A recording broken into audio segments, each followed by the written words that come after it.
pradhan. That pradhan is just the sum total of all material ingredients are called pradhan.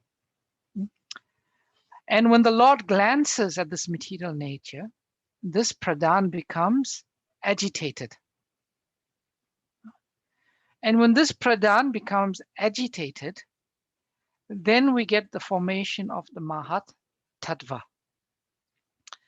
And the Mahat Tattva is the first, how can I say, aspect of creation where we see the manifestation of the material modes.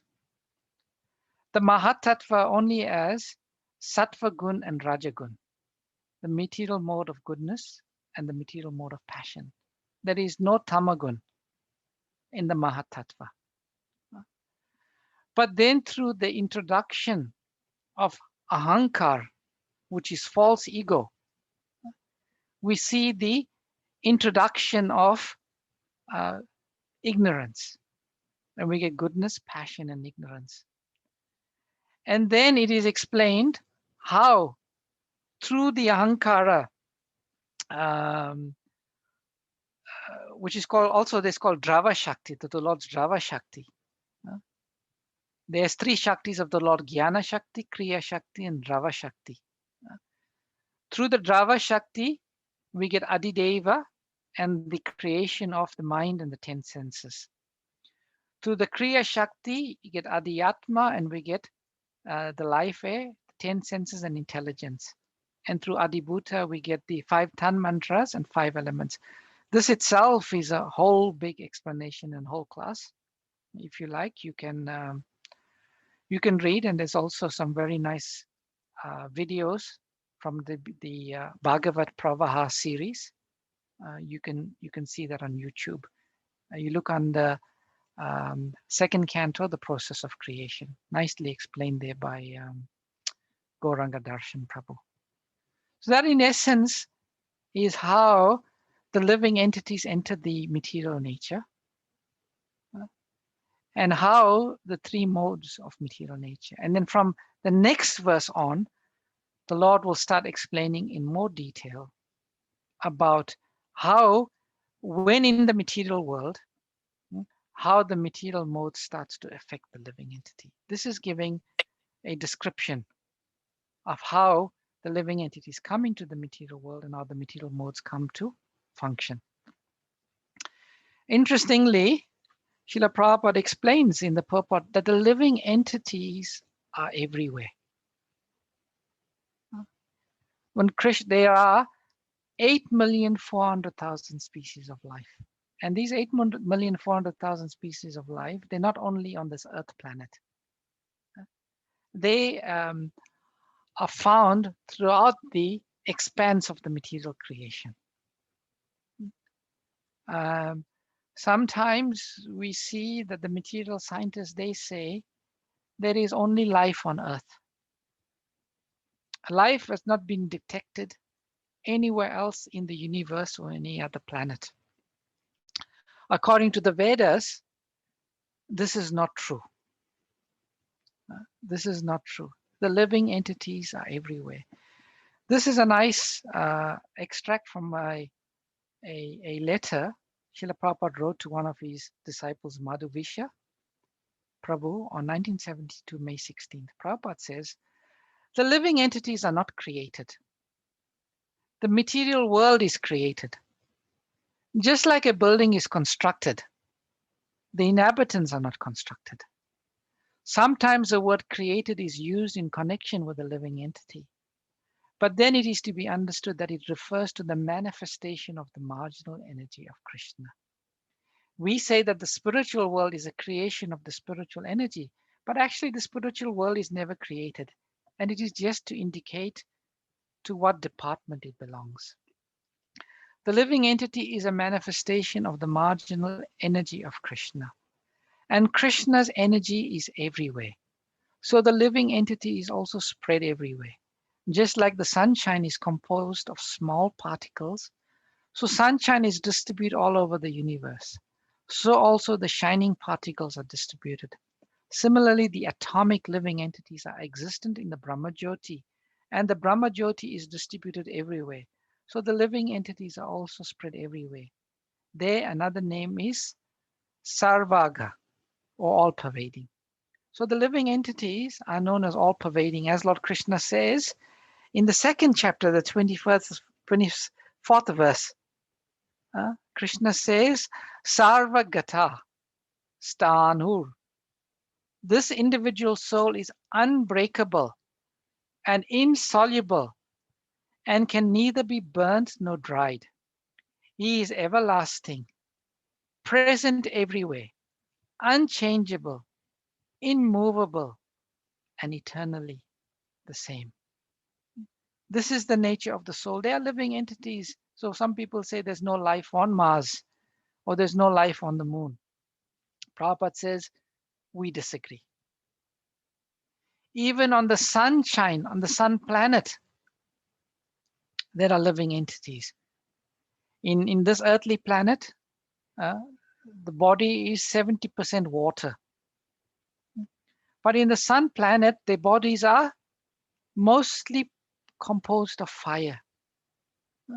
So these are the basic material elements, and one can have a body suitable to the environment in which one exists. So our understanding is that there are living entities throughout the creation. They are innumerable. There's one description that there are more living entities than there are grains of sand on the ocean of the shore. And they are all parts and parcels of Krishna. And this principle of Krishna being the father is very interesting. I'll just say a few words before we conclude. Krishna says, Aham sarvasya prabhavo, in the 8th verse of the 10th chapter, is I am the source of all material and spiritual worlds. Everything emanates from me. The wise who know this perfectly engage in my devotional service and worship me with all their hearts. And Prabhupada writes, because Krishna, the Father Krishna, is fully opulent, there is no scarcity of food. But because there is no scarcity, the propaganda of overpopulation is only a myth. So sometimes we experience that people and children die of starvation. How do we explain this? So sometimes we tell people that Krishna is the father of all living entities. So the first thing they will say, your father, you saying he's the father, is very cruel. If he's the father, how can he let all these people in the world starve? If you look at Yemen at the moment, there's some horrendous examples and pictures and videos of people and children, young children, completely starving. Some people accuse them. If Krishna is the Pita, father, what kind of father he is? Therefore, I don't accept he is father. Because he's cruel. He lets his children starve. Prabhupada gives one interesting response to this. In the purport to Srimad Bhagavatam, 9th canto, 20th verse, 20th chapter, 21st verse, Prabhupada says, actually one suffers for want of food when material nature, under the order of the Father, refuses to supply him food. It's the living entity's position that determines whether food will be supplied or not. When a diseased person is forbidden to eat, this does not mean that there is a scarcity of food. Rather, the diseased person requires a treatment of not being supplied with food. In Bhagavad Gita, the Lord also says, Bijam mam samabhuthanam. I am the seed of all living entities. A particular type of seed is sown within the earth, and then a particular type of tree or plant comes out. The mother resembles the earth, and when a particular type of seed is sown by the father, a particular type of body takes birth. So Krishna says, it's not Krishna depriving them. It's just like when a diseased person requires a treatment, you have to make them starve. Like one time, Sachinanda Swami tells a story. When he first met Srila Prabhupada, he challenged Srila Prabhupada and he says, why did Krishna create Maya? This was his challenge to Prabhupada. Why did Krishna create Maya? And Prabhupada, as fast as lightning, shot back. Krishna never created Maya. You created Maya. And Prabhupada said, Maya would not be there if it wasn't for your desire to want to exist independently. So, yeah, there's many. I'll just move on because of time. I just want to finish off one last point and just mention one very interesting class I recently heard from Srila Prabhupada. Srila Prabhupada says everybody wants to see Krishna as father. He is father, yes. And everybody wants to see him as father. But Krishna, he takes more pleasure when we become father and he becomes the child. Generally, father means we are already, father is supplying, we are taking. We are taking. So that is almost a relationship where we are always receiving. The relationship with the Lord becomes sweeter. It becomes sweeter when we become the giver as father and he becomes the child. Therefore, in Vrindavan, Krishna relishes the relationship much more when he feels he is completely dependent, and when his mother feels that if I don't feed Krishna today, he will die. That's how Mother Yashoda genuinely feels. And Krishna, he really relishes it when Mother Yashoda thinks like that. So I just stop on that wonderful note about, yes, we see Krishna as father, but Krishna also really relishes it when we see ourselves as father and he's the child. So I'll stop here. We'll take any questions or comments or reflections that anyone has.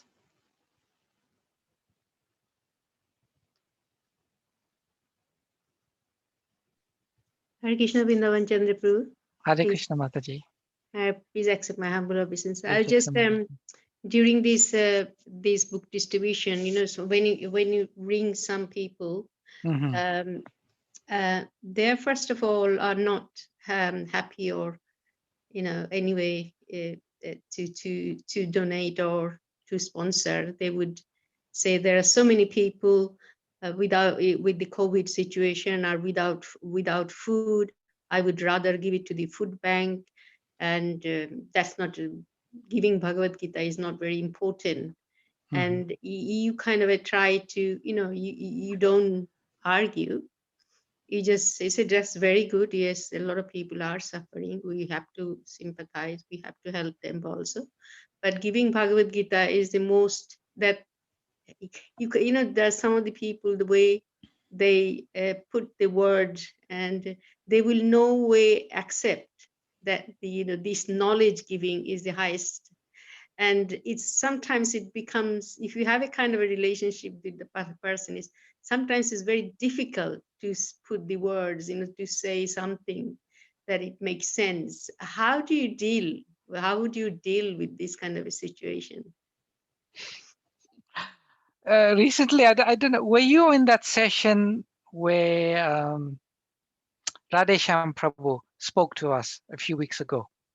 I think I heard a little bit. I wasn't very well that day, so yeah. Yeah, he gave a very interesting pastime with Srila Prabhupada.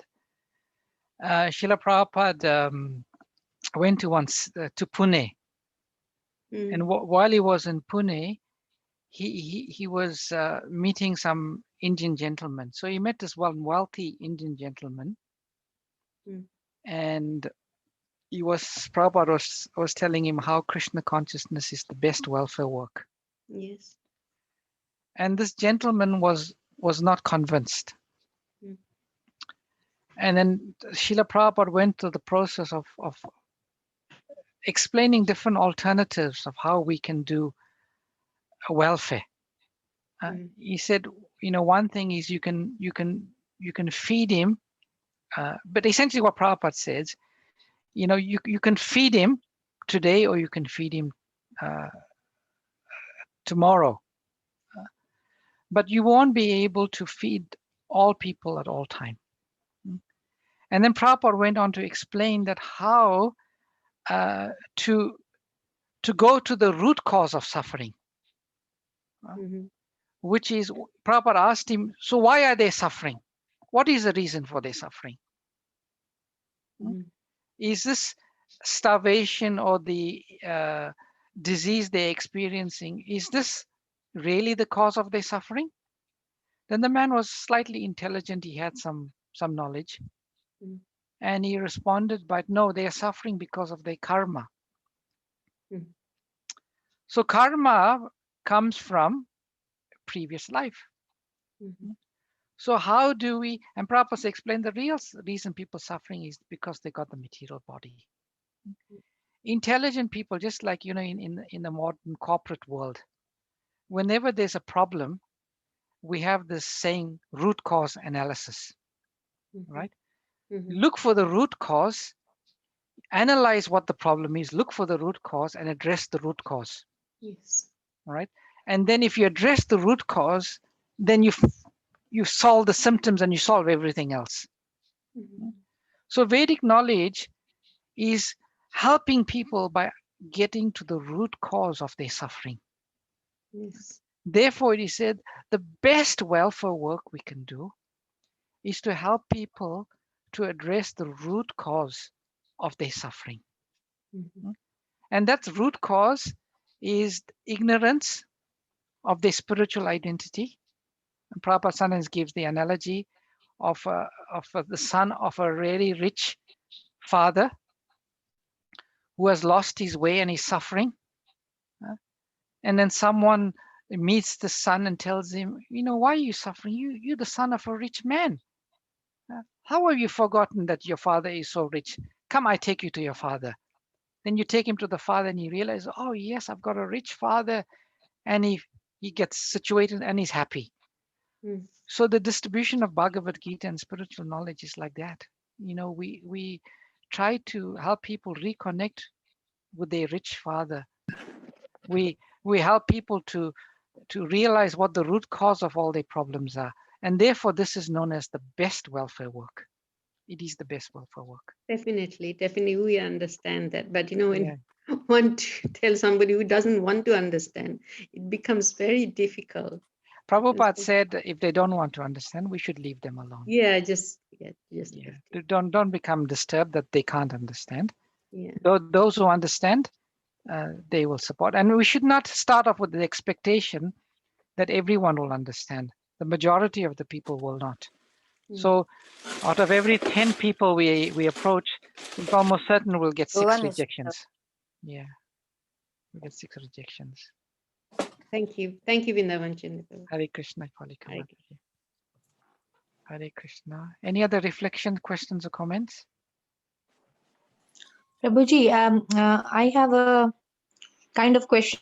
I'm not a scientist or anything, but Yes. in physics, when we learn in school, in physics, the sound waves and the light waves, and nowadays of the internet and everything, it's like Prabhupada is saying, Sarvaga, living entities are everywhere. So actually, scientists, those who are like pure kind of physicists, scientists, then they are actually harnessing all the, the energy when all these internet waves and all this, so many ways. So all of them are actually, all the atoms, everything is Krishna's energy. So they are actually using them, but they're denying any God. They are denying things, but they are using the energy to do all this. Internet, we are getting internet nowadays. So many things that was impossible 100 years ago, we are doing. So this is all like sarva gates everywhere. So Krishna's energy is everywhere. That's why everything is possible. So that's what Yes. I. Yes, true, Mataji. His energy is everywhere, and his parts and parcels, the living entities, are also everywhere. Yeah, some are invisible, like the microorganisms, which we cannot see with our eyes, and all these things. So yeah, it is so much. So Vedic knowledge is so much scientific. It's so scientific. It's super scientific actually. Science has not even reached there, where what the Vedas are saying. They have not even reached there. So if the scientists apply their brain and become submissive to this knowledge, they can understand so much more. Like And they can with save my, so much of time, they can save so much of energy, absolutely, and they can save so much of money, because so absolutely. much of money goes into scientific research, especially, okay, that research which helps people find, but that research which goes into evolutionary psychology and Yeah, evolution, absolutely. just a simple waste of time. Waste of time, Waste of and time. also the nuclear power to destroy the world. That is another waste of Yes. money. And then NASA is like going to another planet and seeing whether life is. There's so much billions of dollars, billions of pounds used for all these stupid things that the money can be saved to. You're saying the people of Yemen are starving. So much money that's used in NASA and all these stupid things, war and all. They can be used to feed the people. Prabhupada says there is enough land to feed all the people, the whole of earth can be fed nicely. God has given us everything. And Yes. just because of the stupid politicians and scientists, and the world is going completely haywire because of them. They're misleading the people, man. Very true. They're really misleading, and therefore we find ourselves in this crisis in the world at the moment. Yeah, absolutely. It's terrible. Yeah. Hare Krishna. Hare Thank you for that. Thank you. comment. Hare Krishna. Anyone else? Hare Krishna. Hare Krishna, Prabhuji. The last sentence where it says the material world is impregnated with living entities who come out in various forms at the time of prayer. So in that, where does the sanctioning of the Lord come in that? Does the Lord have to sanction what the body and the form that the living entities come out in? Or is it totally based on their karma? According to Srila Prabhupada and the purport, based on the karma of the living entity, you have 8,400,000 species of life that are manifested at the dawn of creation. The bodies are there, right? Then according to their karma, Krishna impregnates a living entity in a certain body according to their previous karma. Krishna does that. Yes. So he's Purusha avatar in the Mahavishnu. As Mahavishnu.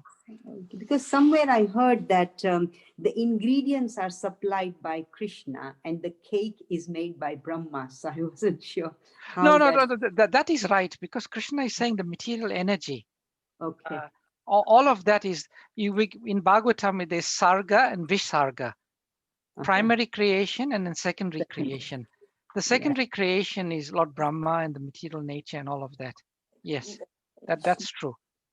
So Krishna, the material nature provides the bodies, and then Krishna, but in one sense, Krishna is providing everything. He's just giving the intelligence to the secondary creators to mold the material ingredients. And then Brahma makes the different species, the variatedness. Okay. Yeah. Okay. Okay. Thank you. Hare Krishna.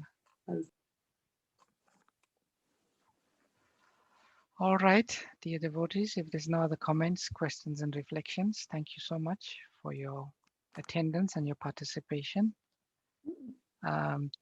We have a few days left before Gita Jayanti.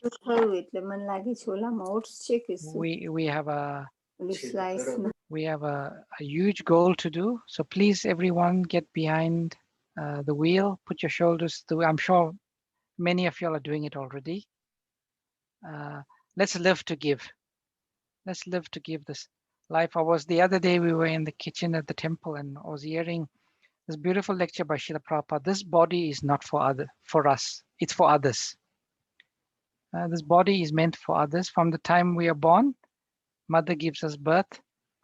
And while we are in this body, we live to serve others. Why not serve Krishna? So let's give our life for serving Krishna and giving this transcendental knowledge. Hare Krishna. Hare Krishna. Thank you, Prabhuji. Thank you, Hare Krishna, Prabhuji. Hare Krishna, Krishna Prabhuji. Thank you so Krishna. much. Hare Krishna. Thank you so Hare much. Krishna. Hare Krishna, Krishna, Prabhu. Hare Krishna.